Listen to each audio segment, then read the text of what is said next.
بسم اللہ الرحمن الرحیم نحمده ونصلي ونسلم على رسوله الكريم اما بعد. عزیز طلبہ کرام، سبق نمبر 174 کتاب النکاح، اور انشاءاللہ آج کتاب النکاح مکمل ہوگی اور اس کے کچھ متفرق احکام آج ہم پڑھیں گے، جس میں شامل ہے کہ عورت اور مرد یعنی خاوند بیوی میں سے کوئی ایک مسلمان ہو جائے، مطلب بیوی مسلمان ہو گئی ہے اور دونوں دارالحرب میں ہیں، یعنی کفار کے ممالک میں ہیں، تو وہاں پہ ان کے درمیان جدائی کیسے ہوگی؟ یا ان میں سے کوئی ایک وہ مسلمانوں کے پاس آ جائے مسلمان ہو کر، تو پھر ان میں جدائی کا کیا طریقہ کار ہوگا؟ یا دونوں میں سے کوئی ایک مرتد ہو گیا تو پھر ان دونوں کے درمیان تفریق کیسے کی جائے گی؟ تو اس طرح کے کچھ مسائل ہوں گے۔ اسی کے ساتھ جو ہم ذکر کریں گے آج وہ یہ بھی ہوگا کہ عورتوں کے درمیان جو اگر کسی نے اپنے جو ماتحت اس کی 2 بیویاں ہیں، 3 بیویاں ہیں، 4 بیویاں ہیں، تو ان کے درمیان عدل اور انصاف قائم کرنے کا شرعی طریقہ کار کیا ہے اور حضور صلی اللہ علیہ وسلم سے کیا ثابت ہے۔ تو اس میں باری مقرر کرنا بیویوں کے درمیان وقت میں، تو اس کو ہم آج دیکھیں گے کہ اس کا کیا طریقہ کار ہے۔ تو سب سے پہلے بات کرتے ہیں کہ جب عورت مسلمان ہو جائے اور دارالحرب میں ہو تو جدائی کا طریقہ کیا ہوگا؟ ظاہر ہے کہ ایک کافر ہے ایک مسلمان ہے تو آپس میں تو نہیں رہ سکیں گے، تو اس میں پھر کیا طریقہ کریں گے؟ ان کو آپس میں جدا کریں گے کیونکہ وہاں پہ قاضی بھی نہیں ہے کہ جو ان کے درمیان تفریق کر سکے،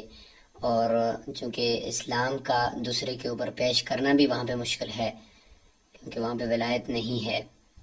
تو اب وہاں پہ کوئی اسباب ہوں گے تفریق کے تو ان کو قائم مقام کر دیں گے تفریق کے۔ لہٰذا سبب میں سے کیا کیا سبب ہو سکتے ہیں؟ تو دیکھیں، وَإِذَا أَسْلَمَتِ الْمَرْأَةُ فِي دَارِ الْحَرْبِ، دارالحرب کے اندر کفار کے ممالک میں میاں بیوی میں سے ایک یعنی بیوی وہ مسلمان ہو جائے، لم تقع الفرقۃ علیہا، تو وہاں پہ صرف اسلام لانے کی وجہ سے جدائی، تو اس کا مطلب یہ کہ اسلام نے ان میں جدائی ڈال دی، ایسا تو نہیں ہے نا؟ یعنی جدائی کو اسلام کی طرف تو منسوب نہیں کر سکتے کہ بھئی اسلام عورت نے لایا تو ان کے درمیان جدائی ہو گئی، ایسا تو نہیں کہہ سکتے۔ لہٰذا وہاں پہ کوئی اسباب اور ہوں گے۔ یہاں مسلمانوں کے وہاں تو اگر قاضی ہوتا تو وہ فیصلہ کر دیتا، پہلے خامد کے اوپر اسلام پیش کیا جاتا، وہ اسلام قبول کرتا تو ٹھیک، ورنہ دونوں کے درمیان تفریق کی جاتی، جبکہ وہاں پہ تو ایسا نہیں ہے۔ لہٰذا حتی تحیض 3 حیض، یہاں تک کہ عورت کو 3 حیض آ جائیں جو عدت ہوتی ہے عورت کی، اور اس دوران اگر خامد مسلمان ہو گیا تو ٹھیک ہے، نہیں ہوا تو یہی ایک سبب ہے کہ 3 حیض عدت گزر جاتی ہے تو عورت جدا ہو جاتی ہے خامد سے جب طلاق ہو جائے نا۔ تو یہاں پر بھی ہم یہ سمجھیں گے کہ 3 حیض گزر گئی، گوئے کہ طلاق ہو چکی ہے، 3 حیض کے بعد عورت اور مرد کے درمیان وہاں پہ جدائی ہو جائے گی۔ مطلب یہ کہ اب وہ عورت اس کے پاس اگر نہ ٹھہرے تو بالکل وہ اس سے نکل کر دوسری جگہ پہ نکاح کر سکتی ہے۔ فَإِذَا حَاضَتْ، پس جب وہ اس کو حیض آ جائے گا، یعنی 3 حیض اس کے مکمل ہو جائیں گے، بانت من زوجہا، تو وہ اپنے شوہر سے خود بخود وہاں پہ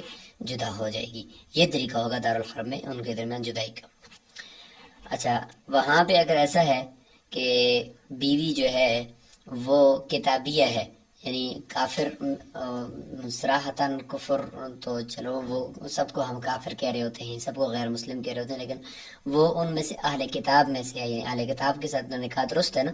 اگر وہ حقیقتاً اہل کتاب ہوں، مطلب عیسائی ہے تو وہ اپنے مذہب پر پکے ہوں اور تحریف وغیرہ کے قائل نہ ہوں یا انہوں نے نہ کی ہو، یہودی ہوں تو ان میں وہ تورات کے اوپر اور موسیٰ علیہ السلام کے اوپر وہ پکے ایمان لانے والے ہوں اور اس کے اوپر عمل بھی کرنے والے، تو اگر اس طرح کے کہیں مل جائیں تو پھر وہ کتابیہ ہیں اور وہ عورت کتابیہ ہے، تو اس کا شوہر اگر وہاں دارالحرب میں مسلمان ہو جاتا ہے تو کوئی بات نہیں، درمیان میں تفریق کرنے کی ضرورت ہی نہیں، اگر وہ دارالاسلام میں ہوتا تو پھر بھی ضرورت نہیں تھی۔ وَإِذَا أَسْلَمَ زَوْجُ الْكِتَابِيَّةِ فَهُمَا عَلَى نِكَاحِهِمَا، اگر کتابی عورت کا شوہر مسلمان ہو جائے تو وہ اپنے نکاح پر برقرار ہی رہیں گے، ان کے درمیان تفریق کی ضرورت نہیں ہے۔ وَإِذَا خَرَجَ أَحَدُ الزَّوْجَيْنِ إِلَيْنَا مِنْ دَارِ الْحَرْبِ مُسْلِمًا، اگر شوہر اور بیوی میں سے کوئی ایک مسلمان ہو کر دارالحرب سے دارالاسلام کی طرف آ جائے مسلمان ہو کر، وقعت البینونۃ بینہما، تو فرماتے ہیں کہ ان کے درمیان یہ وہاں سے نکل کر آ جانا، یہی ان کے درمیان جدائی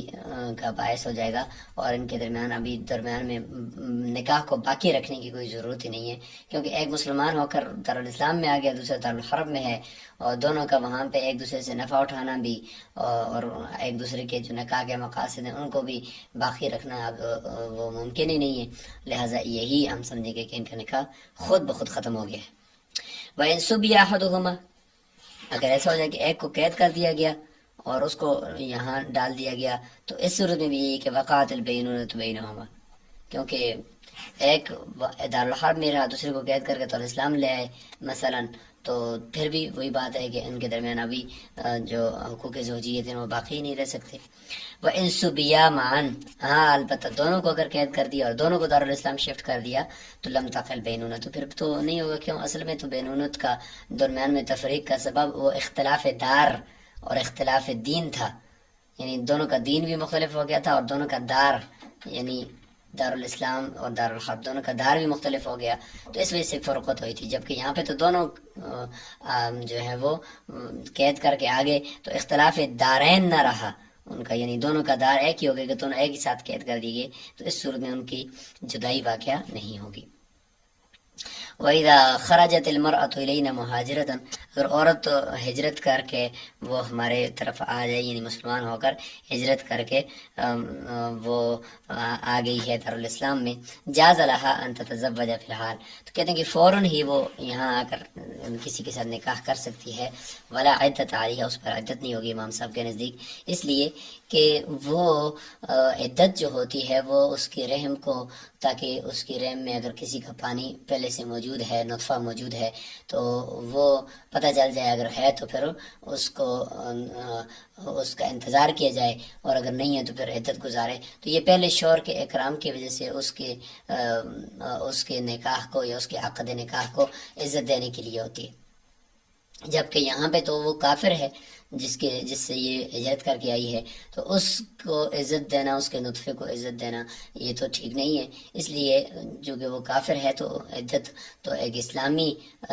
شعار میں سے ہے اور ایک اسلامی چیز ہے، اس لیے یہ ہم پہ اس کو ہم عدت نہیں دیں گے، بلکہ فوراً ہی آ کر وہ بے شک اس کے اوپر اندر جو ہے وہ اس کے ساتھ اس کے شوہر نے جو کافر شوہر تھا وتی بھی کی ہوئی ہو، بستری بھی کی ہو اور بہت کم عرصے میں کی ہو، پھر بھی یہاں پہ آ کر وہ نکاح کر سکتی ہے، یہ امام صاحب کا قول اور یہی راجح ہے۔ فَإِنْ كَانَتْ حَامِلًا، اگر وہ حاملہ ہے، اگر اس کا یقینی طور پر پتہ چل جاتا ہے تو پھر بہتر یہ ہے کہ لم تتزوج، وہ نکاح نہ کرے حتی تضع حملها، یہاں تک کہ اس کا وہ وضع حمل ہو جائے اور ڈیلیوری ہو جائے تو پھر کر لے، ورنہ اگر عام اس نے ہم بستری کی تھی اور حمل پیٹ میں نہیں تھا تو پھر یہ ہے کہ فوراً بغیر عدت کے بھی وہ نکاح کر سکتی تھی۔ وَإِذَا ارْتَدَّ أَحَدُ الزَّوْجَيْنِ عَنِ الْإِسْلَامِ، اگر نعوذ باللہ شوہر اور بیوی میں سے کوئی ایک اسلام سے مرتد ہو جائے تو کہتے ہیں کہ وقعت البینونۃ بینہما، ان کے درمیان جو ہے وہ یہ جدائی واقعہ ہو جائے گی، ظاہر ہے کہ ایک مرتد ہو گیا ہے تو ان کے درمیان فرقت ہو جائے گی، اور یہ فرقت جو ہوگی اس کو ہم بغیر طلاق کے شمار کریں گے، ہم یہ کہیں گے کہ یہ جو ان کے درمیان فرقت ہے کہ اگر وہ شوہر کی وجہ سے ہے، یعنی امام محمد اللہ کے نزدیک تو یہ ہے کہ اگر وہ شوہر کی طرف سے اگر یہ پائی گئی ہے، یعنی وہ مرتد ہوا ہے تو درمیان میں ان کی جدائی ہوگی ہے، تو پھر تو شوہر کی طرف سے تو گویا کہ طلاق ہوتی ہے نا، تو ہم اس کو طلاق شمار کریں گے، اور اگر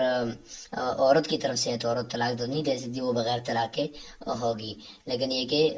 صحیح قول یعنی جو راجح قول ہے وہ یہ ہے کہ ان کے درمیان یہی مرتد ہو جانا کسی ایک کا، چاہے وہ شوہر ہو یا بیوی ہو، یہ بغیر طلاق کے اس کو ہم فرقت شمار کریں گے، اس لیے فرمایا کہ وَكَانَتِ الْفُرْقَةُ بَيْنَهُمَا بِغَيْرِ طَلَاقٍ، ان کے درمیان یہ فرقت اور تفریق جو ہوگی یہ بغیر طلاق کے شمار ہوگی۔ اب آگے مہر کا مسئلہ ہے کہ عورت کو مہر ملے گا ہی نہیں ملے گا اگر ان دونوں میں سے کوئی ایک مرتد ہو گیا، تو کہتے ہیں کہ فَإِنْ كَانَ الزَّوْجُ هُوَ الْمُرْتَدُ، اگر شوہر مرتد ہوا ہے وقد دخل بها، اور دوسرا مسئلہ دوسری صورت اس میں یہ ہے کہ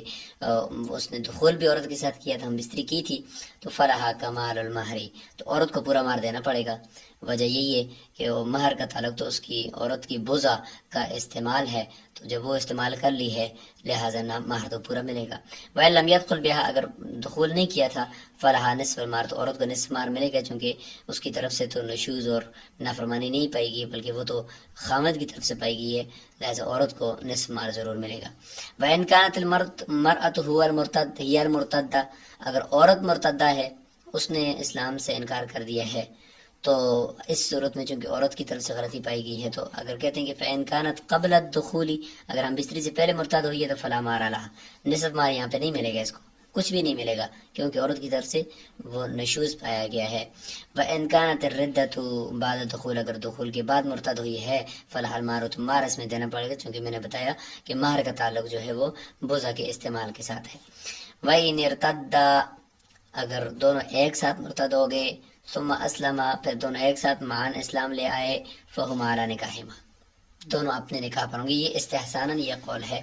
اور یہی راجح قول ہے کہ ہونا تو یہ چاہیے کہ جب مرتد ہوئے تو نکاح ختم ہو گیا، پھر جب مسلمان ہوئے تو دوبارہ نکاح کریں، لیکن جب ایک ساتھ مرتد ہوئے اور ایک ساتھ ہی واپس اسلام پر آ گئے تو دونوں کا نکاح جو ہے وہ اپنی جگہ پر باقی رہے گا۔ استحساناً اس لیے کہ بنی حنیفہ حضرت ابوبکر صدیق رضی اللہ تعالیٰ عنہ کی خلافت میں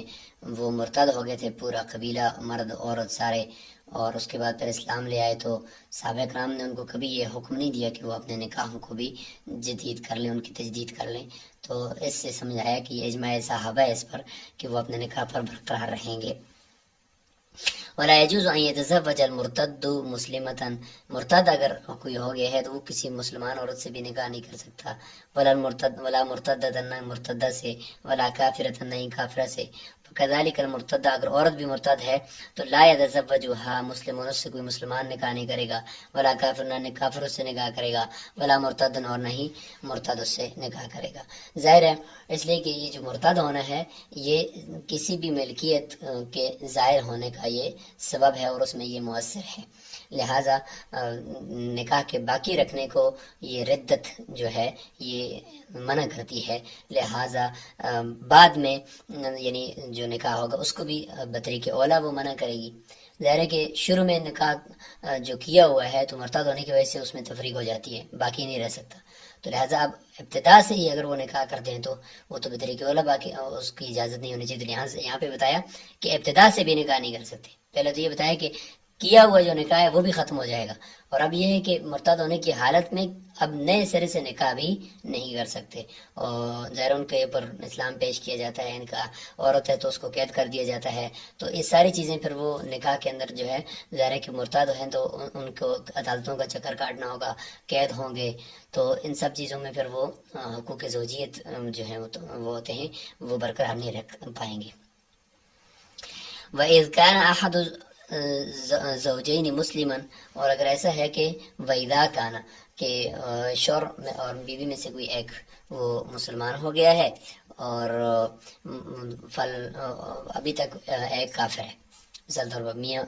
کافر ہے اور عورت مسلمان ہے، یا عورت کافر ہے اور میاں جو ہے وہ اس کا مسلمان ہے، تو وہ جو اب بچے کی بات ہے کہ اگر ان کے جو اولاد پیدا ہو رہی ہے وہ اولاد کس کے تابع ہوگی، تو ظاہر ہے کہ الولد یولد علی فطرہ، کل مولود یولد علی الفطرہ، تو ہر ایک بچہ فطرت اسلام پر پیدا ہوتا ہے، آگے فابواہ یحودانہ او ینصرانہ او یمجسانہ، اس کے باپ جو ہے اس کو کسی اور طرف لے جاتے ہیں، والدین اس کے، تو لہذا شریعت کا اصول ہے کہ بچہ خیر الابوین کے تابع ہوگا، خیر الابوین یعنی دین کے اعتبار سے جو سب سے بہتر دین پر ہے، دونوں دینوں میں سے، یعنی میاں بیوی کے دینوں میں سے سب سے بہتر جو دین پر ہے اس کے تابع بچہ ہوگا، تاکہ بچے کے لیے فائدہ ہو جائے۔ فالولد علی دینہ، لہذا اگر بچہ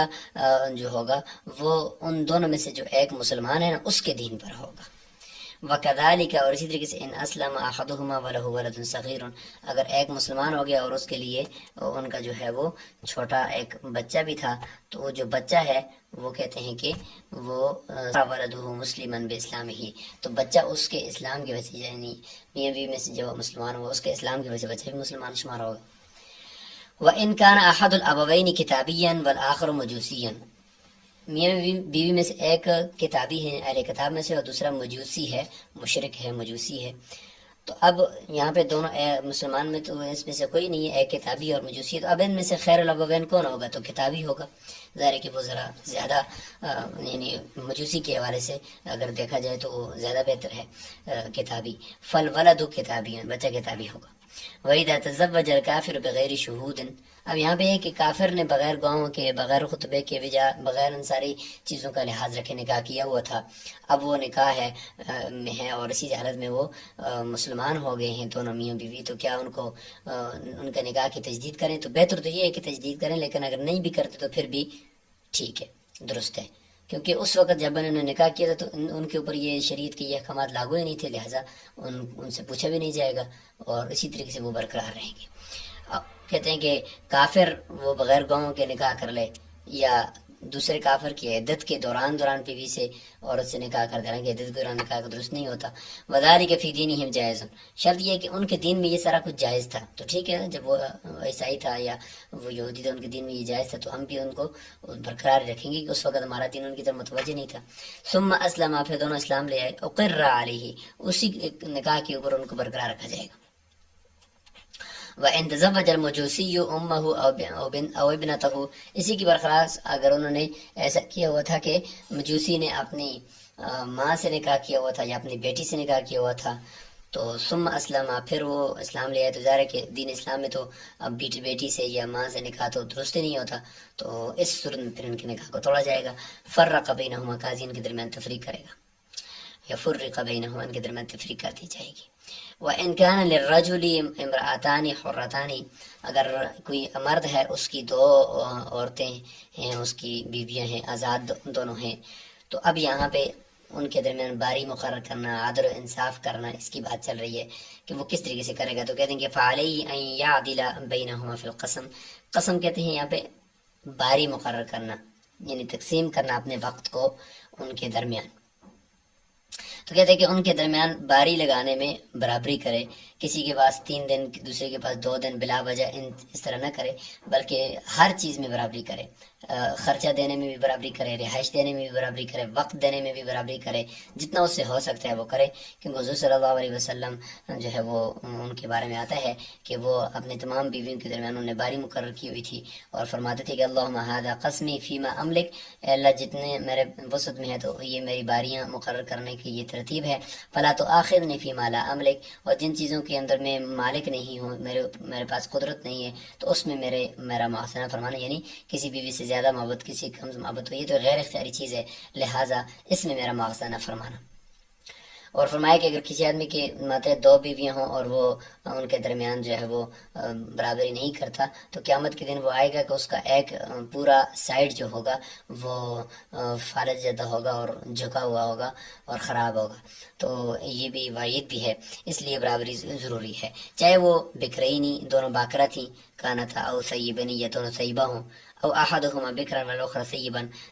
ایک باکرہ ہو دوسری سیبہ ہو، ہر حالت میں ان کے درمیان برابری ضروری ہے۔ وَإِنْ كَانَتْ إِحْدَاهُمَا حُرَّةً، اگر ایک آزاد ہے، وَالْأُخْرَى أَمَةً، اگر دوسری باندی ہے، تو ظاہر باندی کی اندر جو ہے ہر چیز نصف ہوتی ہے، تو فَلِلْحُرَّةِ ثُلُثَانِ،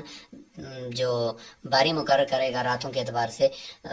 اصل میں تو باری میں ہوتا ہی یہی ہے کہ رات گزارنا مقصود ہوتا ہے، ہم بستری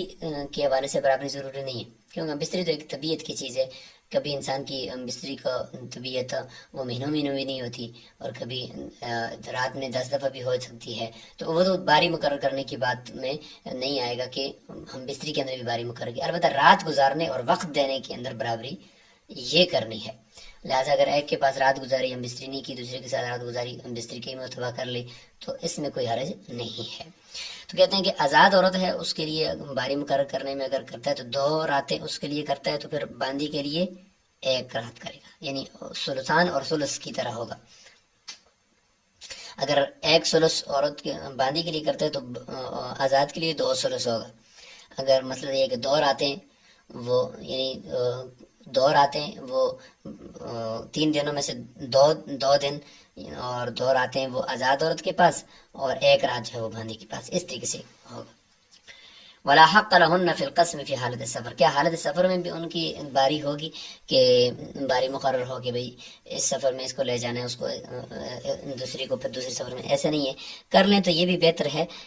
تاکہ ان کے دل میں بات نہ آئے، ورنہ سفر کے اندر باری یہ ضروری نہیں ہے، حضور صلی اللہ علیہ وسلم بھی سفر کے اندر باری ان کے نہیں تھی، البتہ اگر وہ ان کے درمیان قرآن اندازی کر لیتے یا ان کو بتا دیتے کہ اس سفر میں آپ ہوں گی میرے ساتھ اور دوسرے سفر میں دوسری ہوگی، تاکہ ان کو پتہ چل جائے کہ اچھا یہ تقسیم کیا ہوا ہے سارا کچھ، پھر وہ آرام سے رہیں گی۔ وَيُسَافِرُ الزَّوْجُ بِمَنْ شَاءَ مِنْهُنَّ، کہہ دیں گے سفر میں شور جس کے ساتھ چاہے وہ سفر کر سکتے ہیں۔ وَالْأَوْلَى أَنْ يُقْرِيَ بَيْنَهُنَّ، بہتر یہ کہ ان کے درمیان قرعہ ڈال دے، فَيُسَافِرَ بِمَنْ خَرَجَتْ قُرَّتُهَا، یعنی جس کا قرعہ نکلے پھر اس کے ساتھ سفر کرے۔ وَإِذَا رَضِيَتْ إِحْدَى الزَّوْجَاتِ، اگر بیوی میں سے کوئی ایک بیوی راضی ہو جاتی ہے اپنی باری ہبہ کرنے کے اوپر، بترک قسمها، اپنی باری چھوڑنے کے اوپر، لصاحبت یا اپنی دوسری سوکن کے لیے، جازہ، یہ بھی درست ہے، کیونکہ یہ حضور صلی اللہ علیہ وسلم کی جو ازواج مطہرات تھیں ان میں بھی یہ واقعہ پیش ہوا تھا کہ ان میں سے وہ راضی ہو گئی تھیں اپنی باری چھوڑنے کے اوپر، مثال کے طور پر جیسے کہ سودا بنت زمعہ رضی اللہ عنہا ہیں، انہوں نے حضور صلی اللہ علیہ وسلم فرمایا تھا کہ وہ اس سے رجوع کر لیں، یعنی آپ صلی اللہ علیہ وسلم نے ان کو چھوڑ دیا تھا تو فرمایا کہ رجوع کر لیں اور میری جو باری ہے وہ عائشہ رضی اللہ عنہا کو آپ دے دیں اور میں آپ کی صرف زوجہ محترمہ ہی باقی رہنا چاہتی ہوں۔ وَلَهَا أَن تَرْجِعَ فِي ذَلِكَ، اور اس میں وہ رجوع بھی کر سکتی ہے کہ میں نے آپ کو اپنی باری چھوڑ دی تھی دوسری عورت کے لیے، اب میں واپس اس کو لیتی ہوں، لہذا اب آپ میرے لیے بھی باری مقرر کر سکتے ہیں۔ تو یہاں پر یہ کتاب النکاح مکمل ہو چکی ہے، انشاءاللہ آگے ہم سبق نمبر 175 میں کتاب الرضاع، یعنی دودھ کے جو مسائل ہوتے ہیں عورت کے دودھ پینے کے اور پھر اسی وجہ سے رشتہ داریوں کے حرمت کے، تو انشاءاللہ ان کو ہم آگے ذکر کریں گے۔ تو یہ کل 40 ابحاث تھی کتاب النکاح کے اندر جو ہم نے پڑھ لی، ان کو ایک نظر دیکھ بھی لیتے ہیں۔ تو یہ 40 ابحاث تھی کتاب النکاح کے اندر، کیونکہ ہر ایک کو الگ الگ پڑھنے میں تو کافی وقت لگتا ہے، آپ خود یہاں اس ویڈیو کو سٹاپ کر کے یہ ہر ایک کو دیکھ لیں، جیسے کہ رکن کے اوپر بات ہم نے کی اور اسی کے اوپر نکاح کے صحیح کے اوپر ہم نے بات کی، نکاح کی شرائط کے اوپر بات کی، اسباب حرمت پہ بات کی، تو اس طریقے سے یہ کل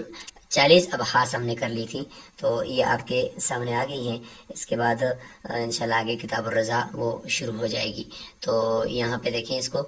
یہ میں نے زوم کر کے آپ کے سامنے یہ ساری ابحاث رکھ دی ہیں کتاب النکاح میں۔ السلام علیکم ورحمۃ اللہ وبرکاتہ۔